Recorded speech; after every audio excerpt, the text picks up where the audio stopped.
Welcome. If you've noticed Snapchat quietly draining your battery in the background, you're not alone.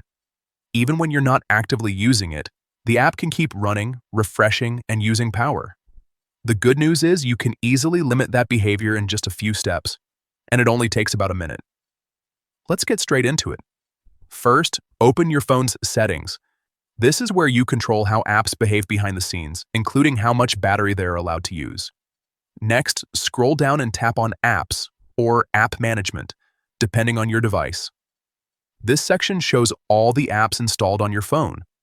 Now find Snapchat in the list and tap on it.